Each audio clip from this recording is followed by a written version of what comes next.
राम राम दोस्तों, मैं आपकी प्यारी दुलारी चुगल किशोरी रोज की तरह आपके सामने हाजिर हूँ चुगलियों का पिटारा लेकर। पहले मोटा मोटी जानते हैं कि आज सीरियल की दुनिया में क्या खास होने वाला है। अनुपमा में तो छोटी अनु अनुपमा से नफरत करने वाली है, क्योंकि उसके मन में ये बात बैठ चुकी है कि अनुपमा उसके लिए कुछ करती ही नहीं है।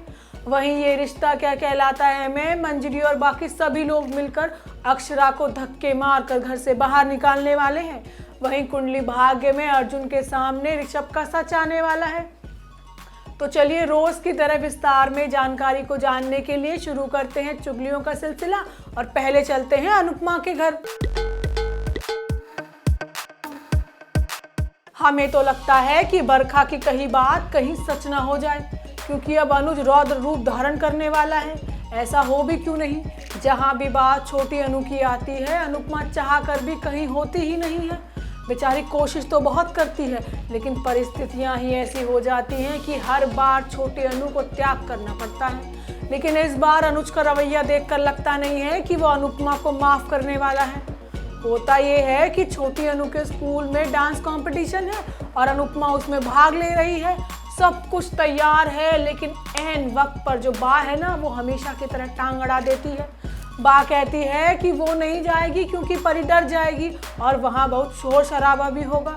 अब अनुपमा कहती है कि बा घर में है तो मैं फटाफट से उनके लिए खिचड़ी बना देती हूँ। जैसे ही अनुपमा काम खत्म करके निकलती है, वैसे ही उसके पैर में मोच आ जाती है। और सुनिए, मुसीबत यहीं खत्म नहीं होती, परी भी तभी उल्टियाँ करने लग जाती है। बा चिल्लाती है कि परी ने उल्टी कर दी। अब उधर डांस शुरू होने में 15 मिनट बाकी हैं, लेकिन अनुपमा वहां पहुंचती ही नहीं है। उधर छोटी अनु का रो रो के बुरा हाल है और अनुज उसे समझाने में भी लगा है। अनुज अनुपमा को फोन भी करता है और कहता है कि अगर आज तुम नहीं आई तो मुझे नहीं पता कि क्या होगा। अब देखना होगा कि कैसे अनुपमा डांस शुरू होने से पहले स्कूल पहुंच पाती है या नहीं। वहीं ये रिश्ता क्या कहलाता है में बिरला परिवार इस वक्त बहुत बुरे समय से गुजर रहा है। अब नील इस दुनिया में नहीं रहा और अक्षरा ने भी अपने दोनों बच्चों को खो दिया है। सबका घर में रो रो कर बुरा हाल है। सबसे ज़्यादा तो मंजरी का, वो खुद पर काबू ही नहीं रख पा रही है और इस हादसे का जिम्मेदार अक्षरा को बता रही है। होता ये है कि सभी लोग नील को अंतिम विदाई देने के लिए उस पर फूल चढ़ाते हैं और जैसे ही अक्षरा फूल चढ़ाने वाली होती है तो मंजरी का गुस्सा फट पड़ता है। वो कहती है कि जिसने मेरे बेटे पर हार चढ़ाया उसे मैं फूल नहीं चढ़ाने दूंगी, जिसने मेरे बेटे का जीवन छीना उसे मैं शांति की दुआ नहीं करने दूंगी। अब मंजरी अक्षरा को वहाँ से जाने के लिए कहती है। आरोही भी अक्षरा को नील से दूर रहने के लिए कहती है। वो कहती है कि पहले तो मेरी माँ को छीन लिया और अब मेरे पति को खा गई।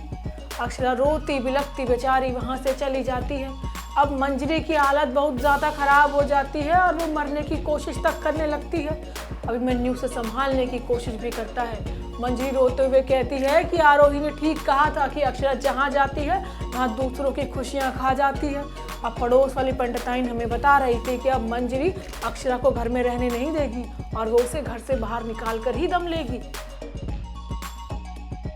वहीं कुंडली भाग्य में जल्द ही अर्जुन का सच ऋषभ के सामने आने वाला है और सच को सामने लाएगी अंजलि। अंजलि ऋषभ पर इतना ज्यादा गुस्सा करने वाली है कि खुद ही सारा सच उसके सामने बोल देगी। ये बात तो आप सभी जानते हैं कि अर्जुन को बहुत चोट लग चुकी है और प्रीता उसकी मरहम पट्टी कर रही है, लेकिन ऐसे में भी अर्जुन सिर्फ प्रीता को महसूस ही कर रहा है। दोनों के बीच खूब लड़ाई भी होती है और सृष्टि आतंकवादियों से कहती है कि प्रीता और अर्जुन लड़ रहे हैं तो लड़ने दो, क्योंकि वो उसे करण की याद दिलाता है। इसी बीच हवाई जहाज के स्टोरेज में गया आतंकी गोलियों के साथ साथ स्टोरेज से बाहर निकलते वक्त गलती से जहरीले सांपों का पिंजरा खुला छोड़ देता है। वहीं दूसरी तरफ डॉक्टर और ऋषभ एक साथ घर पहुंचते हैं, जहां दादी की हालत मिनट पर मिनट खराब होती जा रही है। ऋषभ खुद को हारा हुआ महसूस करता है, लेकिन कृतिका से कहता है कि वो सब कुछ संभाल लेगा। वो दादी को नींद की गोलियां देकर सीधा थाने पहुंच जाता है। वहीं इसी बीच हवाई जहाज में सवार एक जादूगर घबराने लगता है। प्रीता उससे पूछती है कि क्या हुआ। वो बताता है कि वो फ्लाइट में जहरीले सांपों को लेकर आ रहा था। ये बात सुनकर सभी पैसेंजर घबरा जाते हैं। उधर अंजलि गुस्से में ऋषभ से कहती है कि जिस इंसान से वो इतनी नफरत करता है ना, वो अर्जुन, लेकिन वो अर्जुन नहीं बल्कि करण है। वो कहती है कि वही तुम्हारा भाई करण जिसे तुम लोगों ने मिलकर मार डाला था, वही गुम है किसी के प्यार में, सही विराट के प्यार को भूल नहीं पा रही है और देवदास बनी इधर उधर घूम रही है।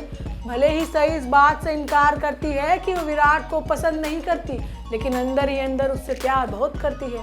बेचारी निढाल होकर शावर के सामने अपना सारा गुस्सा निकाल देती है।